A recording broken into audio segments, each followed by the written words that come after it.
Bible مقدس پرانے عہد نامہ میں سے پیدائش کی کتاب اس کا 39واں باب، یوسف اور فوتیفار کی بیوی۔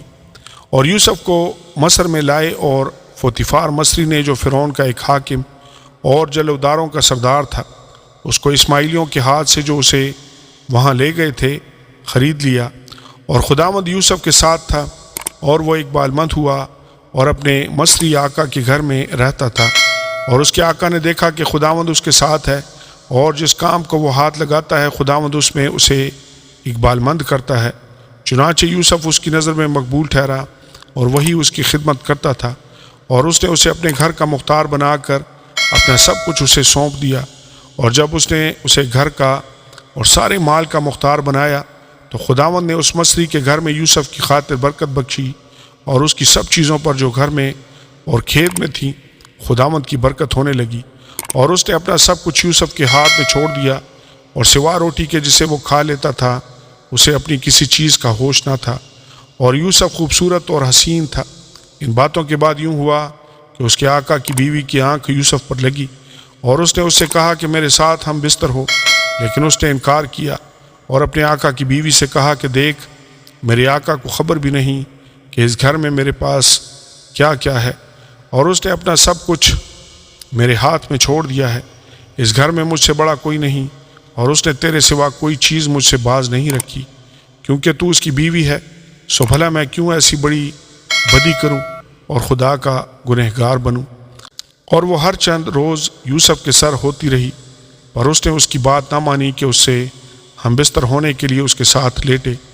اور ایک دن یوں ہوا کہ وہ اپنا کام کرنے کے لیے گھر میں گیا، اور گھر کے آدمیوں میں سے کوئی بھی اندر نہ تھا۔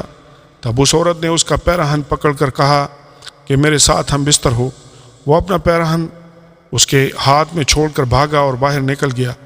جب اس نے دیکھا کہ وہ اپنا پیراہن اس کے ہاتھ میں چھوڑ کر بھاگ گیا، تو اس نے اپنے گھر کے آدمیوں کو بلا کر ان سے کہا کہ دیکھو، وہ ایک عبری کو ہم سے مذاق کرنے کے لیے ہمارے پاس لے آیا ہے۔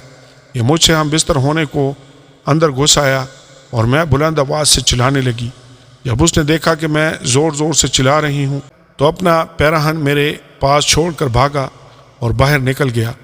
اور وہ اس کا پیراہن اس کے آقا کے گھر لوٹنے تک اپنے پاس رکھے رہی۔ تب اس نے یہ باتیں اس سے کہیں کہ یہ عبری غلام جو تو لایا ہے میرے پاس اندر گھس آیا کہ مجھ سے مذاق کرے۔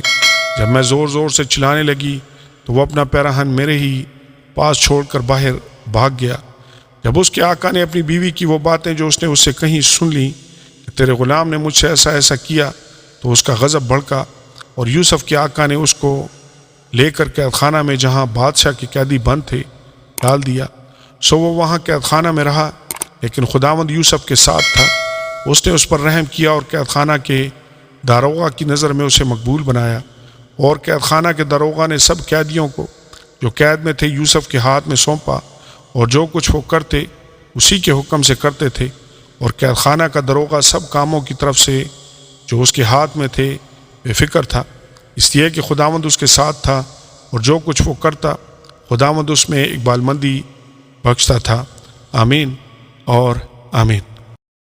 بائبل مقدس پرانے عہد نامہ میں سے پیدائش کی کتاب اس کا 40واں باب، یوسف قیدیوں کے خوابوں کی تعبیر کرتا ہے۔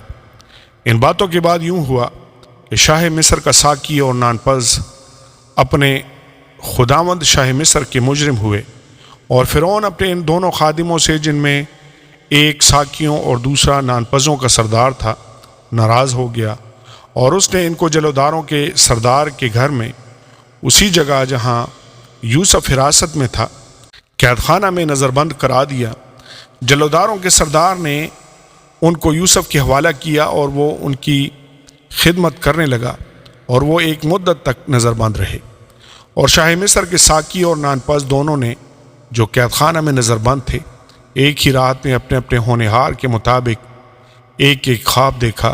اور یوسف صبح کو ان کے پاس اندر آیا اور دیکھا کہ وہ اداس ہیں، اور اس نے فرعون کے حاکموں سے جو ان کے ساتھ تھا اس کے آقا کے گھر میں نظر بند تھے پوچھا کہ آج تم کیوں ایسے اداس نظر آتے ہو؟ انہوں نے اس سے کہا، ہم نے ایک خواب دیکھا ہے جس کی تعبیر کرنے والا کوئی نہیں۔ یوسف نے ان سے کہا، کیا تعبیر کی قدرت خدا کو نہیں؟ مجھے ذرا وہ خواب بتاؤ۔ تب سردار ساقی نے اپنا خواب یوسف سے بیان کیا۔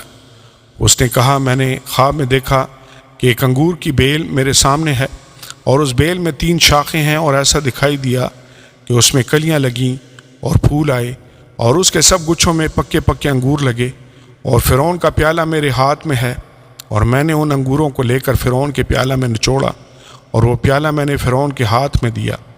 یوسف نے اس سے کہا، اس کی تعبیر یہ ہے کہ وہ 3 شاخیں 3 دن ہیں، صبح سے 3 دن کے اندر فرعون تجھے سرفراز فرمائے گا اور تجھے پھر تیرے منصب پر بحال کر دے گا، اور پہلے کی طرح جب تو اس کا ساقی تھا پیالہ فرعون کے ہاتھ میں دیا کرے گا، لیکن جب تو خوشحال ہو جائے تو مجھے یاد کرنا اور ذرا مجھ سے مہربانی سے پیش آنا اور فرعون سے میرا ذکر کرنا اور مجھے اس گھر سے چھٹکارا دلوانا، کیونکہ عبرانیوں کے ملک سے مجھے چرا کر لے آئے ہیں، اور یہاں بھی میں نے ایسا کوئی کام نہیں کیا جس کے سبب سے قید خانہ میں ڈالا جاؤں۔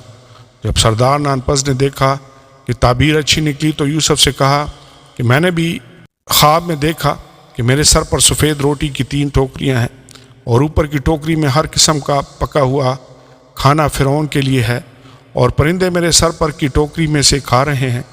یوسف نے اس سے کہا، اس کی تعبیر یہ ہے کہ وہ 3 ٹوکریاں 3 دن ہیں، صبح سے 3 دن کے اندر فرعون تیرا سر تیرے تن سے جدا کرا کے تجھے ایک درخت پر ٹنگوا دے گا، اور پرندے تیرا گوشت نوچ نوچ کر کھائیں گے۔ اور تیسرے دن جو فرعون کی سالگرہ کا دن تھا، یوں ہوا کہ اس نے اپنے نوکروں کی ضیافت کی، اور اس نے سردار ساقی اور سردار نانپس کو اپنے نوکروں کے ساتھ یاد فرمایا، اور اس نے سردار ساقی کو پھر اس کی خدمت پر بحال کیا، اور وہ فرعون کے ہاتھ میں پیالہ دینے لگا، اور اس نے سردار نانپس کو پھانسی دلوائی جیسا یوسف نے تعبیر کر کے ان کو بتایا تھا۔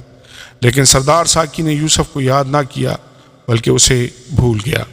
آمین اور آمین۔